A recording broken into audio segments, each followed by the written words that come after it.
व्यास academy के online platform पे आपका हार्दिक स्वागत है। हम लोग हिंदी के अगले टॉपिक संज्ञा पर बात कर रहे हैं और संज्ञा की उत्पत्ति कैसे होती है, संज्ञा का वर्गीकरण जो है कैसे किया गया है, संज्ञा जो है आई कहाँ से है, संज्ञा शब्द का जो आधार स्थापित किया गया है वो कहाँ से लिया गया है।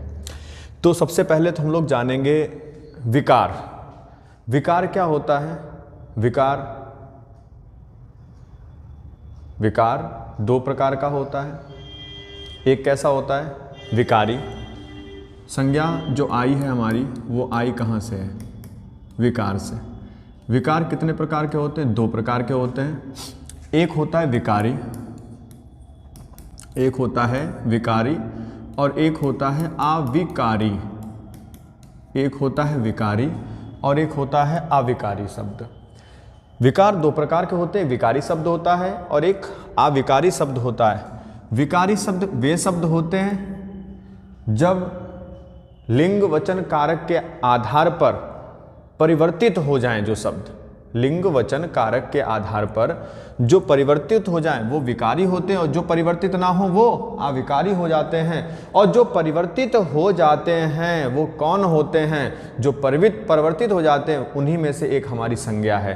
क्योंकि हम लोग पढ़ने वाले जो नया हम लोग जो टॉपिक पढ़ेंगे वो हम पढ़ेंगे क्या? संज्ञा पढ़ेंगे। और संज्ञा जो आई कहाँ से है? वो संज्ञा हमारी विकार से आई है। कहाँ से आई है? विकार से। अर्थात विकार दो प्रकार का होता है, एक आपका विकारी होता है, दूसरा आपका अविकारी होता है। विकारी शब्द में सबसे पहले आपको क्या? संज्ञा।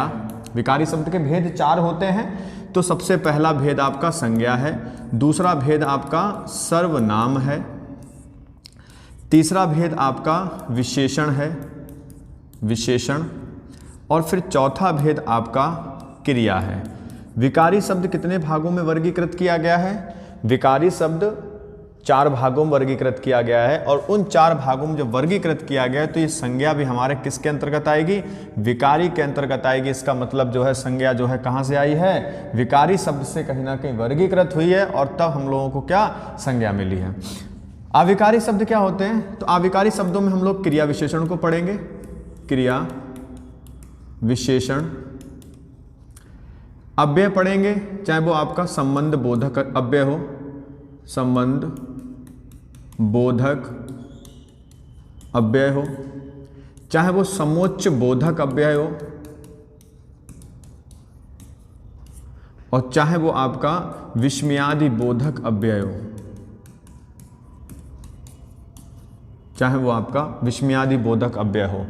विकार दो प्रकार के होते हैं, एक विकारी शब्द होता है और एक अविकारी शब्द होता है। अविकारी शब्द भी चार प्रकार के होते हैं और विकारी शब्द भी हमारे कितने प्रकार के होते हैं? चार प्रकार के होते हैं। और हम लोग इस विकारी शब्द में से हम लोग पढ़ने वाले हैं क्या? संज्ञा पढ़ने वाले हैं। संज्ञा का शाब्दिक अर्थ क्या होता है?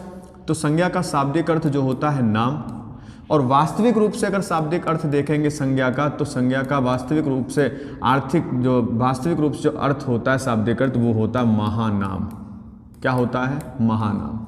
तो संज्ञा का शाब्दिक अर्थ क्या होता है? नाम होता है। अर्थात अगर हम किसी व्यक्ति विशेष, प्राणी विशेष, स्थान विशेष के नाम से उनका बोध करवा दें तो वही संज्ञा बन जाती है। जैसे मैंने किसी स्थान का नाम ले लिया, किसी व्यक्ति का नाम ले लिया, किसी प्राणी का नाम ले लिया, किसी वस्तु का नाम ले लिया तो वो संज्ञा हो जाती है। और नाम नहीं ले रहे हैं तो ये क्या है? तब भी संज्ञा है, लेकिन संज्ञा के आधार का वर्गीकरण जो होगा वो अलग होगा। जैसे संज्ञा के आपने देखे होंगे भेद कितने होते हैं, तो संज्ञा के ज़्यादातर आपने मूलतः भेद अलग पढ़े होंगे। आपने संज्ञा के 5 भेद पढ़े होंगे कि संज्ञा कितने प्रकार के संज्ञा को कितने प्रकार से वर्गीकृत किया जा सकता है। तो संज्ञा के भेद कितने होते हैं, मूल रूप से संज्ञा के वर्गीकरण कितने प्रकार से हो सकते हैं, पहचान के आधार पर संज्ञा को कितने भागों में बांटा जा सकता है। तो पहचान के आधार पर संज्ञा को कितने भागों में बांटा जा सकता है? पता है तो आप कमेंट करके बताएं। तब तक हम जब आगे पढ़ते हैं फिर हम आपको बताते हैं संज्ञा को कैसे कैसे किस आधार पर वर्गीकृत किया जाता है।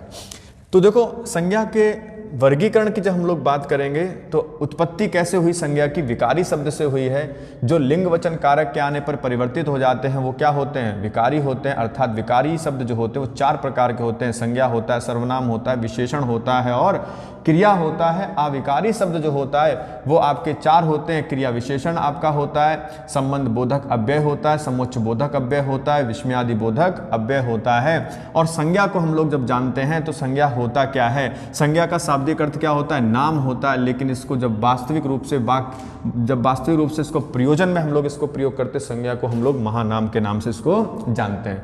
संज्ञा की मूल उत्पत्ति जो हुई है तो संज्ञा के मूल रूप जो माने गए, संज्ञा के मूल भेद जो होते हैं, संज्ञा के मूल जो भेद होते हैं, संज्ञा को कितने भागों में बांटा जाता है, तो संज्ञा के मूल भेद जो होते हैं, संज्ञा के मूल भेद जो होते हैं वो कितने होते हैं, 3 होते हैं।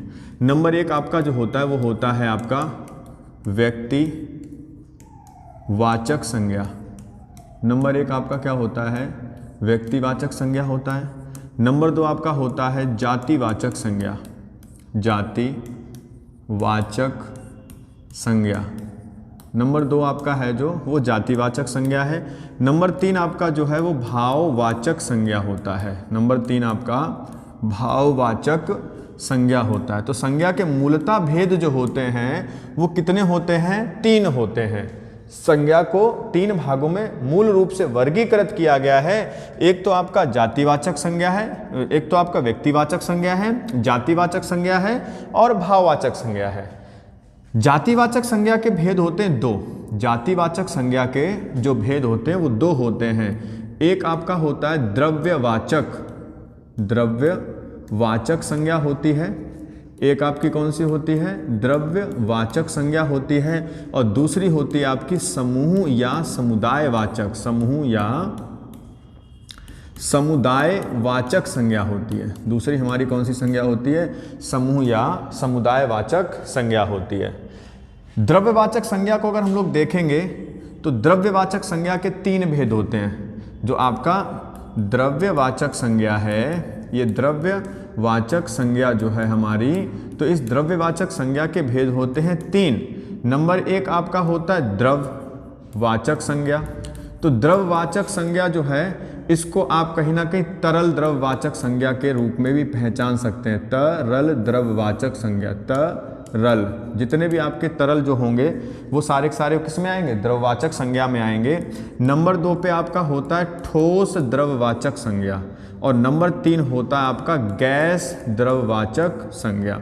तो द्रववाचक संज्ञा के कितने भेद होते हैं, द्रव्यवाचक संज्ञा के होते हैं आपके 3 भेद। नंबर 1 द्रववाचक, नंबर 2 ठोस, नंबर 3 गैस द्रववाचक संज्ञा होता है। गैस, ठोस और तरल। तो जितने भी आपकी लिक्विड अवस्थाएं होंगी, जितने भी आपके तरल होंगे, जैसे दूध है, दही है, घी है, मक्खन है, ये सब किस में चले जाएंगे, वो सब आपके तरल में चले जाएंगे। ठोस में आपका सोना है, चांदी है, ये इसमें चले जाएंगे। गैस में आपका धुआं है, जितनी भी गैसों के प्रकार नाम है, ये सब किस में चले जाएंगे, ये गैसीय द्रव्यवाचक संज्ञा के अंतर्गत चले जाएंगे। तो संज्ञा के मूलतः भेद कितने होते हैं, तो मूलतः भेद संज्ञा के होते हैं 3। कौन कौन सा होता है, व्यक्तिवाचक संज्ञा, जातिवाचक संज्ञा, भाववाचक संज्ञा। जातिवाचक संज्ञा कितने भेद होते हैं, तो जातिवाचक संज्ञा के 2 भेद होते हैं। कौन कौन से होता है, द्रव्यवाचक संज्ञा और समूहवाचक संज्ञा होता है। अर्थात कहीं ना कहीं अगर हम इन्हीं मूल भेदों में से अगर इन 2 भेदों को और अगर हम जोड़ दें तो नंबर 4 पे हमारा बन जाएगा कौन सा, द्रव्यवाचक संज्ञा बन जाएगा। क्या बन जाएगा, द्रव्यवाचक संज्ञा बन जाएगा। और नंबर 5 पे आपका हो जाएगा समूह या समुदायवाचक संज्ञा, समूह या समुदायवाचक संज्ञा हो जाएगा। तो ये आपने देख ली संज्ञा के मूलतः भेद तो सिर्फ और सिर्फ 3 थे, लेकिन संज्ञा के अगर आपसे पूछेगा भेद कितने होते हैं तो कितने कर दिए अभी आपने, 5। जो ये 5 भेद होते हैं संज्ञा के, तो ये अंग्रेजी में होते हैं। किस में होते हैं, अंग्रेजी में संज्ञा के जो 5 संज्ञा के जो भेद होते हैं अंग्रेजी में संज्ञा के भेद जो होते हैं, अंग्रेजी में संज्ञा के भेद कितने माने गए हैं? 5 माने गए। कितने माने गए? 5। हिंदी में मूल रूप से संज्ञा के भेद कितने होते हैं? हिंदी में मूल रूप से संज्ञा के भेद होते हैं 3, व्यक्तिवाचक, जातिवाचक, भाववाचक। हिंदी में संज्ञा के भेद कितने होते हैं? तो अगर सिंपल सा पूछेगा हिंदी में संज्ञा के भेद कितने होते हैं तो आपको आंसर अलग देना। अगर आपसे पूछेगा संज्ञा के मूल रूप से भेद कितने हैं और मूल शब्द लगा होगा तो आपको कितना आंसर करना है? 3 ही करना है। अर्थात संज्ञा को कितने भागों में वर्गीकृत किया जाता है, अर्थात संज्ञा को उत्पत्ति के आधार पर अगर हम लोग वर्गीकृत करें तो संज्ञा की उत्पत्ति जो हुई है वो कितने भागों में हुई है? वो 2 भागों में हुई है। नंबर 1 आपका होता है यथार्थ वाचक संज्ञा। एक आपका क्या होता है? यथार्थवाचक संज्ञा होता है। और यथार्थवाचक संज्ञा के अलावा दूसरा जो होता है वो आपका क्या होता है? भाववाचक संज्ञा होती है। दूसरे नंबर पे जो होती है वो कौन सी होती है? दूसरे नंबर पे जो होती है वो हमारी भाववाचक संज्ञा होती है। और नंबर 1 पर जो होती है हमारी संज्ञा वो कौन सी होती है? यथार्थवाचक संज्ञा। अर्थात संज्ञा की उत्पत्ति जो हुई है वो 2 भागों में हुई है। उत्पत्ति के आधार पर संज्ञा कितने भागों में वर्गीकृत की गई है? 2 भागों में की गई है। कौन कौन से 2 भाग हैं? यथार्थवाचक संज्ञा और दूसरा भाववाचक संज्ञा। यथार्थवाचक संज्ञा में ऐसे संज्ञा के शब्द प्रयोग किए जाएंगे जिनको हम देख सकते हैं, अर्थात ऐसे में दृश्यात्मक जो भी हम लोग कहीं ना कहीं शब्दों को देखेंगे, अर्थात दृश्यात्मक बोले तो जिन शब्दों को जिनको हम देख करके जिनका नामकरण कर देंगे वही दृश्यात्मक हो जाएंगे। अर्थात यथार्थवाचक में कौन जाएंगे? दृश्यात्मक, जिनको हम देख करके उनका नाम लिए हैं और तब संज्ञा बनाए हैं तो वो हमारे क्या हो गए? वो यथार्थवाचक संज्ञा से बनने वाले संज्ञा के शब्द हो गए और उनको हमने बोल दिया दृश्यात्मक बोल दिया। क्या बोल दिया? दृश्यात्मक बोल दिया। भाववाचक संज्ञा जो होती है ये हमें दिखाई नहीं देंगे तो ये कैसे होंगे? ये अदृश्यात्मक हो जाएंगे। अर्थात ये हमें दिखाई नहीं देंगे और हम इनका नाम ले लेंगे तो ये हमारे सारे कैसे हो जाएंगे? अदृश्यात्मक हो जाएंगे। और अदृश्यात्मक जितने भी होंगे ये सारे कैसे होंगे? अदृश्यात्मक जितने भी होंगे सारे हमारे भाववाचक संज्ञा के अंतर्गत जाते हैं। इतनी बातें समझ में आ गई होंगी। यथार्थवाचक संज्ञा क्या होता है, भाववाचक संज्ञा क्या होता है और इनके वर्गीकरण आधार कैसे कैसे वर्गीकृत किए जाते हैं। आगे अगर हम लोग बात करते हैं कि यथार्थवाचक संज्ञा में हम नाम जब देंगे तो आपको अपने आप समझ में आएगा कि इसको हम देख सकते हैं तो ये यथार्थवाचक संज्ञा से कहीं ना कहीं बन करके आया है, और जिसको हम देख नहीं सकते वो हमारा भाववाचक संज्ञा से कहीं ना कहीं बन करके आया होगा। तो अगर हम लोग बात करते हैं कि पहचान के आधार पर संज्ञा के भेद कितने होते हैं, पहचान हम कैसे कर सकते हैं? पहचान के आधार पर, पहचान के आधार पर संज्ञा के भेद होते हैं हमारे कितने? 2 होते हैं। कैसे? एक तो पहचान के आधार पर जो संज्ञा के भेद होते हैं वो 2 कैसे होते हैं? नंबर 1 आपका होता है गणना के आधार पर। कैसे होता है? गणना के आधार पर। तो एक आपका होता है गणना के आधार पर और दूसरा होता है प्राणों के आधार पर। दूसरा कैसा होता है? प्राणों के आधार पर। तो एक आपका क्या हो गया? गणना के आधार पर हो गया और दूसरा कैसा हो गया आपका? प्राणों के आधार पर हो गया। गणना के आधार पर संज्ञा के 2 भेद होते हैं। गणना के आधार पर संज्ञा के कितने भेद होते हैं? 2 भेद होते हैं। एक ऐसी संज्ञा जिनको हम गिन सकें वो आपका होगा गणनीय, वो आपका क्या सा होगा? गणनीय। और जिनको हम गिन ना सकें वो हमारा होगा अगणनीय। मतलब जिन संज्ञाओं को गिन सके वो गणनीय संज्ञाएं और जिनको नहीं गिन सकते हैं वो अगणनीय संज्ञाएं। जैसे मैं बोलूं कि तेल एक प्रकार की कैसी संज्ञा है, तो तेल एक प्रकार की हमारी कैसी संज्ञा है? तेल को क्या गिन सकते हैं? नहीं गिन सकते ना। तो तेल जो है हमारा ये गिना नहीं जा सकता है, तो ये हमारी तेल हमारी कैसी संज्ञा में जाएगा? अगणनीय संज्ञा में जाएगा। क्या छात्रों को गिन सकते हैं? यस, छात्रों को हम गिन सकते हैं तो छात्र हमारे गणनीय संज्ञा के अंतर्गत जाएंगे। वो एक अलग बात हम लोग करेंगे कि छात्र में आपका छात्र जो है जातिवाचक है, व्यक्तिवाचक है, लेकिन इन्हीं संज्ञाओं में आपसे प्रश्न जब पूछेगा कि बताओ ये संज्ञा का नाम दे दिया और उसने दे दिया कि घी एक प्रकार की संज्ञा जो है हमारी गणनीय संज्ञा है या फिर अगणनीय संज्ञा है, तो आपको यहाँ पर यही आपको आधार मान करके चलना है कि जिनको हम गिन सके वो गणनीय और जिनको हम ना गिन सके वो अगणनीय।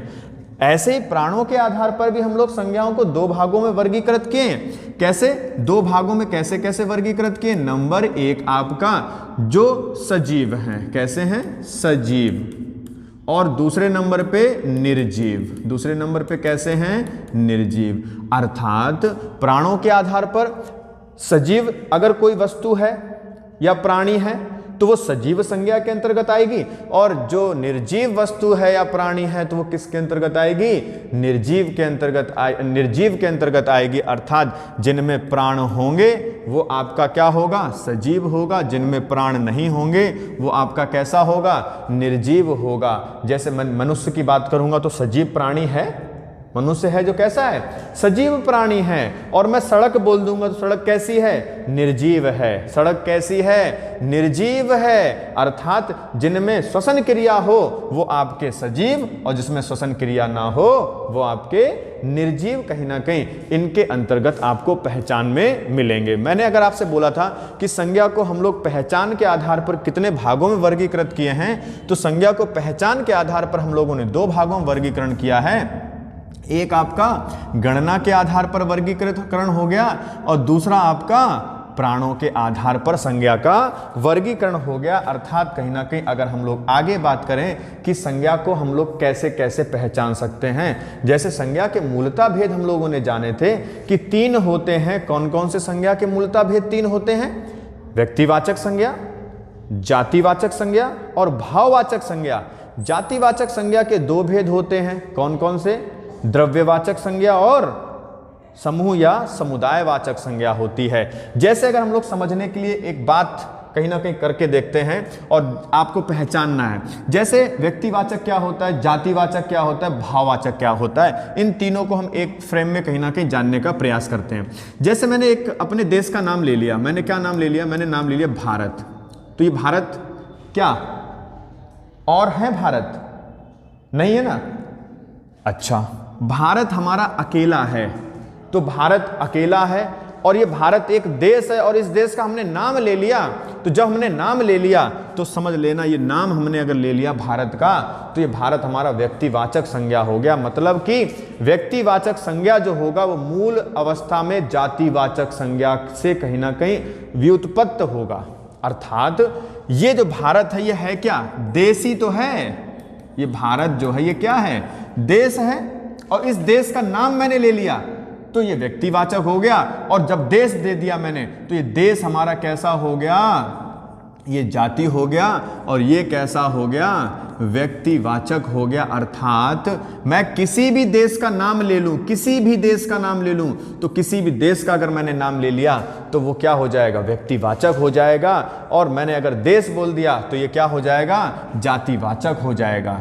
अगर मैंने राज्य ले लिया, मैंने राज्य ले लिया तो राज्य का अगर नाम ले लूं मैं, उत्तर प्रदेश ले लूं, मध्य प्रदेश ले लूं, तो ये क्या है? उत्तर प्रदेश, मध्य प्रदेश ये व्यक्तिवाचक संज्ञा है। मध्य प्रदेश व्यक्तिवाचक संज्ञा है, राज्य जातिवाचक संज्ञा है। अर्थात जब तक इन राज्यों का वर्गीकरण होता रहेगा तब तक वह जातिवाचक, और राज्य का नाम दे दिया जाएगा। बिहार दे दिया इन्होंने, बिहार दे दिया, पश्चिम बंगाल दे दिया इन्होंने झारखंड दे दिया, इन्होंने मध्य प्रदेश दे दिया या उत्तर प्रदेश दे दिया, तो ये सब नाम दे दिए ना। जब इनके नाम दे दिए हैं तो ये क्या हो जाएंगे? ये व्यक्तिवाचक संज्ञा के अंतर्गत चले जाएंगे। और राज्य, इस राज्य का कहीं ना कहीं जब शब्द का प्रयोग किया गया है तो राज्य, किसी राज्य का नाम नहीं दिया है। जब किसी राज्य का नाम नहीं दिया तो राज्य का जब नाम नहीं दिया तो राज्य क्या जाएगा? राज्य जाएगा जातिवाचक संज्ञा के अंतर्गत जाएगा। राज्य जो है ये क्या जाएगा? जातिवाचक संज्ञा के अंतर्गत जाएगा। ऐसे मैंने एक दे दिया शब्द भाषा ले लिया, मैंने एक शब्द क्या ले लिया? भाषा। तो भाषा हमारा जातिवाचक है या व्यक्तिवाचक है?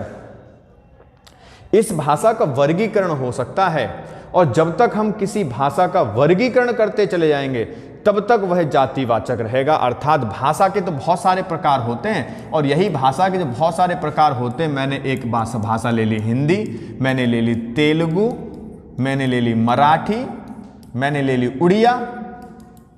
तो ये सब क्या है? हिंदी, तेलुगु, मराठी, उड़िया, ये सब हमारे किस में चले जाएंगे?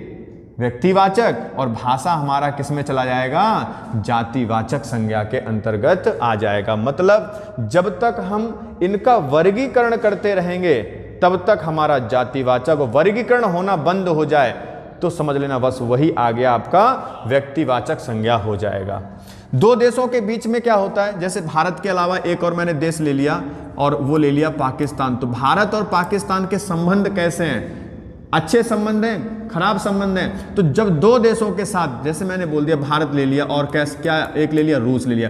भारत और रूस के संबंध जो हैं ये कैसे हैं? ये मित्रता वाले संबंध हैं। तो ये भारत और रूस के संबंध कैसे हैं? मित्रता के संबंध है। भारत और पाकिस्तान के संबंध कैसे हैं? ये शत्रुता के संबंध हैं। तो शब्द आ गया एक मित्रता, और एक आ गया शब्द शत्रुता। तो ये क्या हो गया? भाववाचक हो गया। अर्थात ये भाववाचक संज्ञा हो गई। मित्रता कैसी संज्ञा हो गई? भाववाचक। शत्रुता कैसी संज्ञा हो गई? भाववाचक।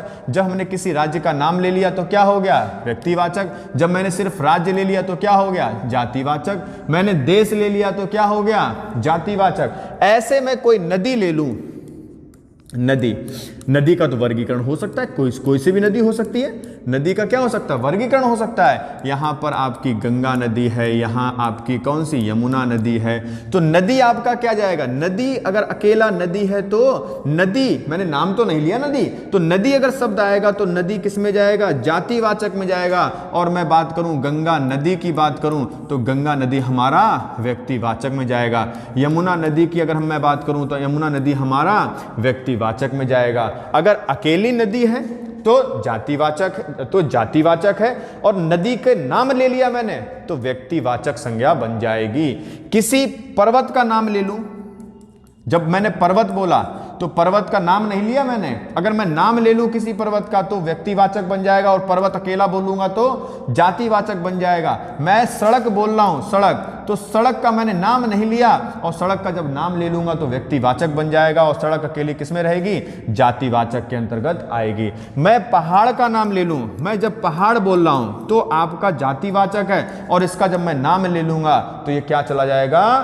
तो ये व्यक्तिवाचक संज्ञा बन जाएगी। अर्थात जब तक हम किसी व्यक्ति विशेष, स्थान विशेष, प्राणी विशेष के नाम से उसको संबोधित नहीं करेंगे तो वो आपका क्या जाएगा? व्यक्तिवाचक चला जाएगा। जब हम उसको उसके नाम से संबोधित करेंगे तो हमारा क्या हो जाएगा? व्यक्तिवाचक संज्ञा चली जाएगी। तो मतलब आपने देख लिया, जब हम किसी व्यक्ति विशेष, स्थान विशेष, प्राणी विशेष का नामकरण कर दें तो वो हमारा क्या चला जाएगा? व्यक्तिवाचक संज्ञा के अंतर्गत चला जाएगा। व्यक्तिवाचक संज्ञा की अगर हम लोग बात करें, व्यक्तिवाचक संज्ञा, व्यक्तिवाचक संज्ञा की अगर हम लोग बात करेंगे तो व्यक्तिवाचक संज्ञा जो होती है ये क्या होती है? जैसे मैंने बोला किसी स्थान विशेष, किसी प्राणी विशेष,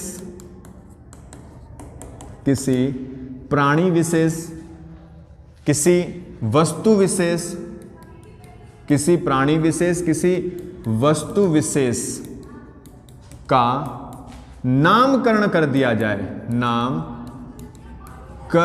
कर दिया जाए तो वहाँ व्यक्तिवाचक संज्ञा होती है। तो वहाँ कैसी संज्ञा होती है? व्यक्तिवाचक संज्ञा होती है। ध्यान रखना, किस किस का बोल रहा है?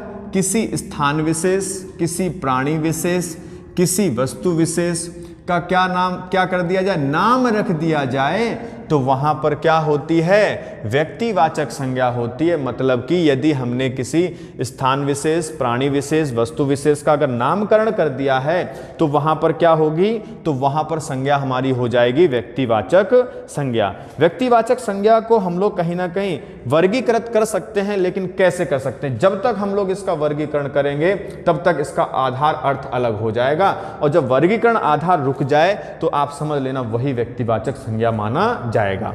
व्यक्तिवाचक संज्ञा की अगर हम लोग बात करें थोड़ा सा, तो आपको थोड़ा समझ के रखना है कि व्यक्तिवाचक संज्ञा के और भी क्या क्या आधार होते हैं। जैसे मोस्ट इंपॉर्टेंट पॉइंट है ये, जैसे व्यक्तिवाचक संज्ञा जो होता है, व्यक्तिवाचक संज्ञा जो होती है हमारी, व्यक्तिवाचक संज्ञा जो होती है, व्यक्तिवाचक संज्ञा अपने मूल रूप में व्यक्तिवाचक संज्ञा अपने मूल रूप में जातिवाचक होती है, जातिवाचक होती है। जैसे व्यक्तिवाचक संज्ञा जो है अपने मूल रूप में क्या होती है, जातिवाचक होती है। कैसे जातिवाचक होती है, जैसे मैंने लड़का लिया शब्द, मैंने क्या लिया, लड़का। ये लड़का, तो लड़का क्या है, लड़का तो भाई जातिवाचक था, और इस लड़के का नाम रख दिया मैंने, राम रख दिया, मैंने श्याम रख दिया, मैंने राम रख दिया या मैंने श्याम रख दिया। इस लड़के का नाम क्या रख दिया, राम, श्याम, या कोई भी नाम दे दिया मैंने इसको। तो जब मैंने नाम दे दिया तो ही तो ये क्या बना, तो ही तो आपका व्यक्तिवाचक बना। और जब ये लड़का का जो मूल आधार है ये क्या था, ये तो जातिवाचक था। मूल आधार यहां पर क्या था, जातिवाचक था। तो यही कह रहा है कि व्यक्तिवाचक संज्ञा जो होती है अपने मूल रूप में क्या होती है, जातिवाचक संज्ञा होती है। इसको थोड़ा सा आपको ध्यान में रखना है कि व्यक्तिवाचक संज्ञा जो है अपने मूल रूप में क्या होती है, जातिवाचक संज्ञा होती है। जातिवाचक संज्ञा का अभी हम लोग प्रकार पढ़ेंगे और उसका वर्गीकरण करेंगे, लेकिन आपको अभी यहां पर देखना है व्यक्तिवाचक संज्ञा होती क्या क्या है। व्यक्तिवाचक संज्ञा जो होती है ये क्या होती है। तो अभी हम लोगों ने जाना था व्यक्तिवाचक संज्ञा जो होती है वो क्या होती है, जब हम किसी वस्तु, किसी प्राणी, किसी स्थान का नामकरण कर दें तो वहां पर क्या होती है, वहां पर व्यक्तिवाचक संज्ञा होती है। जैसे मैंने बोला जितनी भी नदियों के नाम मिले आपको, जितनी भी नदियों के नाम, तो अगर आपको नदियों का कोई नाम दिखाई दे, पर्वतों का नाम, पर्वतों का नाम, व्यक्तियों का नाम, व्यक्तियों का नाम, इसमें जितने भी आ जाएंगे व्यक्तियों का जो नाम होगा, ये व्यक्तियों का नाम, विशेषकर व्यक्तियों का नाम, आदमियों का नाम जो होगा वो क्या हो जाएगा, ये आपका व्यक्तिवाचक संज्ञा हो जाएगा। मैंने बोला पहाड़ों का नाम, पहाड़ों का नाम, मैंने बोला पर्वों का नाम, मैंने बोला पर्व का नाम, जितने भी आपके पर्व दिखाई दें, पर्व का नाम। तो अगर आपने पर्व का नाम कोई भी लिख दिया, त्योहारों का नाम, त्योहारों का नाम, तो आपको ध्यान रखना है कि नदी का नाम, जैसे मैंने बोला नदी का नाम मैंने बोल दिया कि गंगा नदी, मैंने दे दिया ऑप्शन में, क्या दे दिया मैंने, गंगा नदी। तो गंगा नदी है, तो गंगा नदी हमारा क्या है, व्यक्तिवाचक संज्ञा है। और अकेला नदी आ जाए तो क्या है, जातिवाचक संज्ञा है। मैंने बोल दिया यमुना नदी, मैंने क्या नाम दे दिया, यमुना नदी, तो यमुना नदी तो एक ही है ना, तो यमुना नदी हमारा क्या है, व्यक्तिवाचक संज्ञा। गंगा नदी व्यक्तिवाचक संज्ञा, यमुना नदी व्यक्तिवाचक संज्ञा। पर्वत का कोई सा भी नाम दे दो, कोई सा भी नाम दे दो पर्वतों का नाम, पर्वतों में आप अरावली बोल दो, अरावली पर्वतमाला बोल दो, या कोई सी भी पर्वतमाला का नाम दे दो, जैसे मैंने बोला अरावली पर्वतमाला, या मैंने बोल दिया विंध्याचल, विंध्याचल पर्वतमाला। कुछ भी आपने अगर किसी का भी नाम दे दिया तो ये विंध्याचल तो एक के अलावा है नहीं, तो जब विंध्याचल एक से ज़्यादा है नहीं तो आपको ध्यान रखना है कि पर्वतों के जो नाम अगर दे दिए जाएंगे तो पर्वतों के नाम तो ये व्यक्तिवाचक, ये आपका विंध्याचल व्यक्तिवाचक, अरावली व्यक्तिवाचक, गंगा नदी व्यक्तिवाचक, यमुना नदी व्यक्तिवाचक। व्यक्ति का नाम दे दिया मैंने, कोई भी व्यक्ति का नाम दे दिया, राम दे दिया, मोहन दे दिया, मोहन दे दिया, श्याम दे दिया, इनका नाम दे दिया, तो ये क्या है, ये हमारे व्यक्तिवाचक संज्ञा है। पहाड़ का नाम दे दिया मैंने, कोई सा भी पहाड़ का नाम दे दो, आप किसी भी पहाड़ का नाम दे दो, किसी भी पहाड़ का नाम दे दो, या किसी भी पठार का नाम दे दो, तो वहां पर आपका क्या हो जाएगा, वहां पर आपका व्यक्तिवाचक संज्ञा हो जाएगा। पर्व का नाम कोई सा भी दे दो, कोई सा भी पर्व दे दो, कोई सा भी उत्सव दे दो, उत्सव दे दो, कोई सा भी उत्सव दे दो, इनका भी नाम क्या हो जाएगा, व्यक्तिवाचक संज्ञा के अंतर्गत चला जाएगा।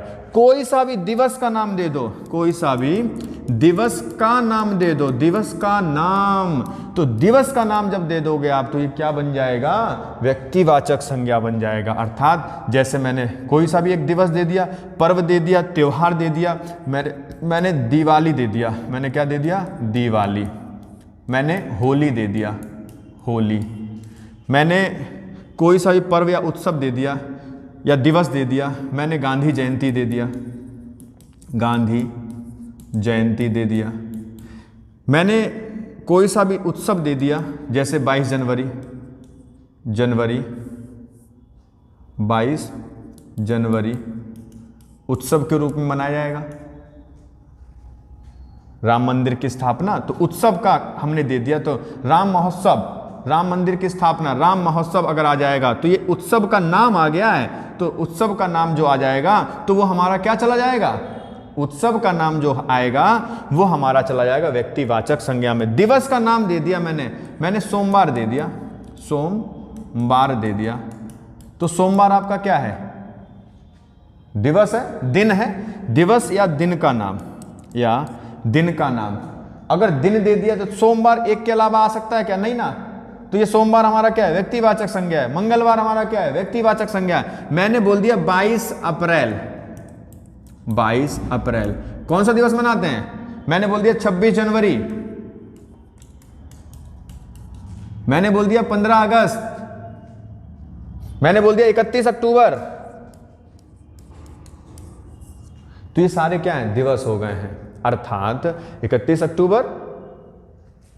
अक्टूबर को कौन सा दिवस मनाते हैं, 22 अप्रैल को कौन सा दिवस मनाते हैं, 26 जनवरी को कौन सा दिवस मनाते हैं, तो आपको 22 अप्रैल का तो पता ही होगा, पृथ्वी दिवस होगा, 26 जनवरी का भी पता होगा। 31 अक्टूबर को हम लोग कौन सा दिवस मनाते हैं, सरदार वल्लभ भाई पटेल की जयंती है। और जब सरदार वल्लभ भाई पटेल की जयंती है, तो इन्होंने संविधान में क्या किया था, बहुत सारी रियासतों को उन्होंने क्या किया था, एक करने का काम किया था। इसलिए सरदार वल्लभ भाई पटेल की जयंती के लिए हम लोग 31 अक्टूबर को एक दिवस मनाते हैं, वो आपको कमेंट में बताना है। ये जितने भी दिवसों के नाम मिले, उत्सव के नाम मिले, त्योहारों के नाम मिले, पर्वों के नाम मिले, पहाड़ों के नाम दिखाई दें, व्यक्तियों के नाम दिखाई दें, पर्वतों के नाम दिखाई दें, नदियों के नाम दिखाई दें, ये सारे के सारे आपके जो मिलेंगे वो क्या होंगे, अगर नाम है उनका, तो ये सारे हमारे व्यक्तिवाचक संज्ञा हो जाएंगे। समाचार पत्रों के नाम अगर दिखाई दें, समाचार पत्र, तो अगर कोई समाचार पत्र है तो समाचार पत्रों के नाम क्या होंगे, समाचार पत्र, मैंने नाम नहीं लिया, और मैं अगर यहीं पर समाचार पत्र का नाम दे दूं एक, और नाम मैंने दे दिया दैनिक जागरण, दैनिक जागरण दे दिया मैंने, तो दैनिक जागरण हमारा व्यक्तिवाचक संज्ञा हो गया। और समाचार पत्र अभी तक क्या था, समाचार पत्र हमारा क्या था, समाचार पत्र जातिवाचक था, दैनिक जागरण हो गया। अमर उजाला नाम दे दिया, अमर उजाला नाम दे दिया, तो अमर उजाला क्या हो गया, व्यक्तिवाचक संज्ञा हो गया। अगर मैंने किसी भी प्रकार से किसी समाचार पत्र का नाम दे दिया, पत्रिकाओं का नाम दे दिया, या मैंने कोई ग्रंथ का नाम दे दिया, मैंने कोई ग्रंथ ले लिया, मैंने क्या कर दिया, मैंने कोई ग्रंथ का नाम दे दिया, तो ग्रंथ का नाम, जैसे कोई सा भी ग्रंथ उठा लो, मैंने महाभारत बोल दिया, महाभारत बोल दिया, मैंने रामायण बोल दिया, तो रामायण हो गया, महाभारत हो गया। जितने भी ग्रंथ हैं जिनको नाम से संबोधित किया जाए, तो वो व्यक्तिवाचक संज्ञा है। यदि सिर्फ और सिर्फ पूछे कि ग्रंथ जो है ये एक प्रकार की कैसी संज्ञा है, तो ग्रंथ एक प्रकार की जातिवाचक संज्ञा है, लेकिन ग्रंथ का नाम अगर दिखाई दे तो वो आपका क्या हो जाएगा, व्यक्तिवाचक संज्ञा चला जाएगा। ग्रंथ का नाम अगर दिखाई देगा तो व्यक्तिवाचक संज्ञा चला जाएगा। उम्मीद है कि आपको व्यक्तिवाचक संज्ञा समझ में आया होगा। हम लोग अगली वीडियो में जातिवाचक संज्ञा और इसके अलावा जितने भी संज्ञा के प्रकार होते हैं हम इनको कवर करेंगे। धन्यवाद।